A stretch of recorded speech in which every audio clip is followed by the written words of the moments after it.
तो अब ये मुझे पूज्य बाबा के मंदिर से प्रसाद मिला है। आप इसके दर्शन करिए, यहाँ पर चने का प्रसाद मिलता है। राधे राधे, उम्मीद है आप सभी लोग अच्छे होंगे। तो शुरू करते हैं आज का व्लॉग। आज है माघ कृष्ण द्वितीया और आज तमिलनाडु में एक त्यौहार मनाया जाता है जिसे हम जल्लीकट्टू कहते हैं। और उसके अलावा आज सेना दिवस भी है। तो आप सभी लोगों को इन दोनों ही उत्सवों की बहुत सारी मंगल कामनाएं। तो आज वृंदावन का जो वेदर है वो काफ़ी ठंडा हो रखा है और धूप नहीं निकली है। सूरज देवता अभी तक प्रकट नहीं हुए हैं। तो हमारे पास आज 3-4 घंटे का टाइम था, तो हमने सोचा कि श्री वृंदावन धाम की परिक्रमा कर लेते हैं, क्योंकि हमने कई दिन से वृंदावन धाम की परिक्रमा नहीं करी है। तो चलते हैं वृंदावन धाम की परिक्रमा करते हैं। बोलो वृंदावन बिहारी लाल की जय। आगे के व्लॉग में ठाकुर जी की सेवा से रिलेटेड एक बहुत इंपॉर्टेंट चीज़ मैं आपके साथ शेयर करने वाला हूँ, तो इसको देखना बिल्कुल ना भूलें। परिक्रमा करते करते मैं बिल्कुल भूल गया था कि मुझे व्लॉग भी शूट करना है और मैं बिल्कुल मस्त चल रहा हूँ। अब मैं बिल्कुल मतलब पूज्य नीप करौरी बाबा के आश्रम के पास पहुंचने वाला हूं, थोड़ी दूर हूं वहां से। तो आप देखिए परिक्रमा मार्ग है। तो मुझे ध्यान है, अरे मुझे तो व्लॉग शूट करना है और मतलब 6-7 किलोमीटर 8 किलोमीटर के आसपास मैं परिक्रमा करके आ गया हूं। बीच में मैंने थोड़ा सा शूट किया था, काली दह पे किया था, लेकिन वो शॉर्ट वीडियो के लिए किया। लेकिन अभी ध्यान आया कि अरे मैंने तो बोला था कि मैं व्लॉग दिखाऊँगा परिक्रमा को, और दिखाया ही नहीं। तो फिर अब आप वृंदावन धाम के परिक्रमा मार्ग के दर्शन करिए। और ये वाला रास्ता इधर अगर आप देखोगे ना, तो ये पूज्य नीप करौरी बाबा जी महाराज के आश्रम की तरफ जाता है, अटल्ला चुंगी की तरफ जाता है। अटल्ला चुंगी पे ही अटल गिरिराज जी का मंदिर है। तो चलते हैं और बाहर से हम पूज्य नीप करौरी बाबा के आश्रम के दर्शन करेंगे। और ये नंदी बाबा के दर्शन करो। बोलो वृंदावन बिहारी लाल की। अभी आगे के व्लॉग में ना मैं आपको पूज्य नीप करौरी बाबा के आश्रम के तो बाहर से दर्शन कराऊंगा। उसके साथ में हम आपको अटल गिरिराज जी के दर्शन कराएंगे। और अटल गिरिराज जी के साथ साथ में जो वृंदावन के परिक्रमा मार्ग पे अटल्ला पे कुछ सुंदर सी पेंटिंग्स बनी है ना, जिन्हें MVDA ने बनाया है, तो मैं उन पेंटिंग्स के भी आपको बहुत सुंदर से दर्शन कराऊंगा। क्योंकि वो पेंटिंग्स बहुत ज़्यादा स्पेशल हैं, बहुत अच्छी लगती हैं दिखने में। देखने में तो सारी पेंटिंग बहुत अच्छी हैं, लेकिन जो प्रियालाल जो की बहुत सुंदर सी पेंटिंग लगती है मुझे, जो अटल्ला की बिल्कुल अटल्ला पे ही बनी हुई है, तो वो भी मैं आपको दिखाऊँगा। तो चलते हैं, बस परिक्रमा मार्ग में ही है, परिक्रमा कर रहे हैं। और कई बार मेरा भी दिमाग ना थोड़ा सा मतलब अलग ही हो जाता है, मैं भूल जाता हूँ अरे मेरे को ब्लॉग भी शूट करना है। तो बस हम पूज्य नीप करौरी बाबा के आश्रम के पास पहुँच गए। और आज वृंदावन धाम में ना परिक्रमा बहुत कम लोग दे रहे हैं, मतलब गाड़ियाँ चल रही हैं, टिर्री चल रही हैं, स्कूटी चल रही हैं, बट पैदल वाले परिक्रमा के थोड़े से ही भक्त दिखेंगे। अगर आप देखोगे ना तो थोड़े से ही भक्त परिक्रमा दे रहे हैं। तो बस आनंद हो रहा है वृंदावन धाम में, सर्दियों का आनंद हो रहा है। 20-25 दिन की सर्दी और बच रही है और फिर वो गायब हो जाएगी। और फिर बसंत पंचमी से स्टार्ट हो जाएगी वृंदावन धाम में होली। तो होली के बारे में भी हम लोग बहुत अच्छे से बात करने वाले हैं। कितने दिन की वृंदावन में होली होती है? तो 40 दिन की वृंदावन धाम में होली होती है। और कब से होली स्टार्ट होती है, मेन होली का पूरा टाइम क्या होता है, कौन से मंदिर में कैसे होली होती है, बरसाने में लठमार होली, लड्डू होली, बिहारी जी में फूल होली, फिर रंगों की होली। तो ये सारी की सारी चीज़ें एक स्पेशल वीडियो में हम समझेंगे। बस भैया राधे राधे। तो ये भैया देखो प्रसाद बांट रहे हैं, खिचड़ी प्रसाद बांट रहे हैं वृंदावन धाम के परिक्रमा मार्ग में। तो अब दर्शन करिए पूज्य नीप करौरी बाबा महाराज के आश्रम के। तो पीछे अगर आप देखोगे तो ये हमारे पूज्य नीप करौरी बाबा महाराज का आश्रम है। तो बोलो हनुमान जी महाराज की जय, सीताराम लक्ष्मण भगवान की जय, पूज्य नीप करौरी बाबा महाराज की जय। ये वृंदावन धाम का वो स्थान है ना जहाँ पर अच्छे लोगों की जो मनोकामनाएं हैं वो पूरी होती हैं।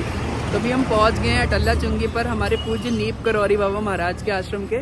और अभी मंदिर में बहुत सुंदर से दर्शन हो रहे हैं, तो हम पूरे मंदिर के दर्शन करेंगे। और भैया जब भी वृंदावन धाम आते हो ना, तो इस दिव्य परम पवित्र स्थल के दर्शन अवश्य करो। बोलो हनुमान जी महाराज की जय। इधर देखो मैं भोलेनाथ का मंदिर अभी हम अच्छी तरीके से दिखा रहे हैं। इधर हनुमान जी का मंदिर है, पीछे पूज्य बाबा का समाधि स्थल है, इधर सीताराम जी का मंदिर है और उधर माता जी का मंदिर है। तो बोलो वृंदावन बिहारी लाल की जय। जैसे ही आप मंदिर में एंटर करते हैं, सबसे पहले आपको हनुमान जी के दर्शन होते हैं। बहुत सुंदर से हनुमान जी के यहाँ पे दर्शन होते हैं और बाबा के चित्रपट के भी दर्शन होते हैं। और अगर यहाँ पर आप देखोगे तो सुंदर सी हनुमान चालीसा लिखी हुई है और दूसरी साइड में भी बहुत सुंदर सा हनुमान जी के बारे में लिखा हुआ है। फिर इसके बाद हमने सीताराम लक्ष्मण भगवान जी के दर्शन किए और पूज्य बाबा का बहुत सुंदर से यहाँ पर चित्रपट लगे हुए हैं। और फिर हमने यहाँ पर परिक्रमा भी की। परिक्रमा करते वक्त हमने मैया लोग को देखा जो बहुत सुंदर हरे कृष्णा हरे रामा का नाम जप कर रही थी। उसके बाद हम पहुँचे बाबा के समाधि स्थल की ओर और फिर हमने बाबा के समाधि स्थल के, बाबा के मंदिर के बहुत सुंदर से दर्शन किए और यहाँ पे हमने प्रणाम किया। अब मैं आपको भी बाबा के, पूज्य बाबा के मंदिर के दर्शन करा रहा हूँ। तो बोलो पूज्य नीप करौरी बाबा सरकार की जय।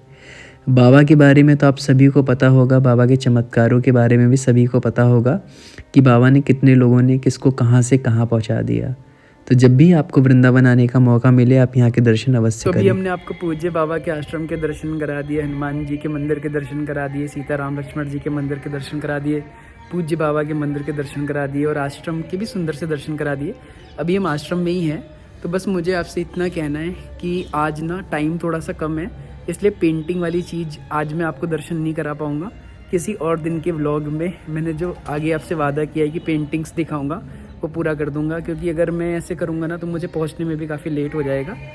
तो बस अब यहाँ से चलते हैं और जल्दी से अपनी परिक्रमा पूरी करते हैं, क्योंकि कितना भी मैं तेज़ी से परिक्रमा करूँगा ना तो मेरी परिक्रमा धीमे ही होगी। मुझे पता है कि मैं बहुत आराम से चलता हूँ, बहुत स्लो और मतलब कितने बजे निकलता हूँ, कितने बजे पहुँचता हूँ, इधर उधर कहीं पे भी बैठ जाता हूँ, कहीं पे भी मतलब बात करने लगता हूँ, तो ऐसे बहुत ज़्यादा मतलब टाइम लग जाता है। तो चलते हैं, बस थोड़ा सा प्रसाद ले लेते हैं। बहुत सुंदर सा प्रसाद मिलता है यहाँ पर चने का, और बस चने का प्रसाद लेते हैं और फिर आगे की तरफ चलते हैं। तो अब ये मुझे पूज्य बाबा के मंदिर से प्रसाद मिला है, आप इसके दर्शन करिए। यहाँ पर चने का प्रसाद मिलता है, तो आप भी जब भी आइएगा दर्शन करने आप भी पाइएगा। जैसे कि आप देखेंगे कि ये मेरी बर्तन धोने वाली सिंक है और इसमें मैंने बहुत सारे बर्तन इकट्ठे कर लिए हैं जो सारे के सारे गंदे हैं। अब मुझे इन्हें साफ़ करना है। तो पहले मैं क्या करता था कि ये जो बर्तन है इनमें जो भी जूठन है उस सारे जूठन को हटाता था, जूठन साफ़ करता था बर्तनों की, और ये एक पॉलीथीन रहती है, इस पॉलीथीन में डाल देता था। और डालने के बाद में फिर बर्तनों में यहाँ पे साबुन रखा हुआ है, इस साबुन को लगाता था और बर्तनों को धुल के फिर इस खाली जगह पे रख देता था। लेकिन हमारी एक दीदी हैं, सरोज दीदी, जिनके बारे में भी पहले मैंने आपके साथ जिक्र किया है, उन्होंने मुझे इस चीज़ को थोड़ा समझाया। उन्होंने कहा कि जब तुम बर्तन धुलने के बाद में बिना सिंक को धुले साबुन से, मतलब अगर आपने पानी से भी धुला है तो सिंक में जूठन तो है ही थोड़ी बहुत, तो उन्होंने कहा कि अगर तुम बगैर इसे साबुन से धुले और बर्तन रख देते हो तो क्या फ़ायदा। तो मैंने फिर क्या किया, उन्हीं के सामने सिंक में साबुन लगाया और फिर वही जो बर्तन में मैंने साबुन लगाया था उनको ऐसे रख दिया। उन्होंने कहा नहीं अभी भी गलत है। तो मैंने कहा कि फिर कैसे करना है, फिर उन्होंने मुझे समझाया। उन्होंने कहा कि सबसे पहले आप क्या करो, ये जो बर्तन आपको दिख रहे हैं इनकी जो भी जूठन है वो साफ़ करो। एक छन्नी ले लो, जैसे ये स्ट्रेनर पड़ा है, इस स्ट्रेनर में सारी की सारी जूठन को इकट्ठा करते जाओ और इस पन्नी में डालते जाओ। फिर बर्तनों की जूठन हटाने के बाद उनको बहुत हल्के हल्के से पानी से धो लो। और अब एक चीज़ जिसमें मैं अपनी ऐड करना चाहता हूँ कि पानी मोस्टली हमने देखा है किचन में लोग काम करते हैं तो इसे 90 डिग्री पे खोल देते हैं, लेकिन ये वेस्टेज ऑफ वाटर है। इतने पानी की तो बर्तन को ज़रूरत ही नहीं है। तो बहुत थोड़ा सा 25 डिग्री 30 डिग्री के एंगल पे खोल लीजिए, उसको 90 पे मत करिए, नहीं तो बहुत पानी वेस्ट होगा।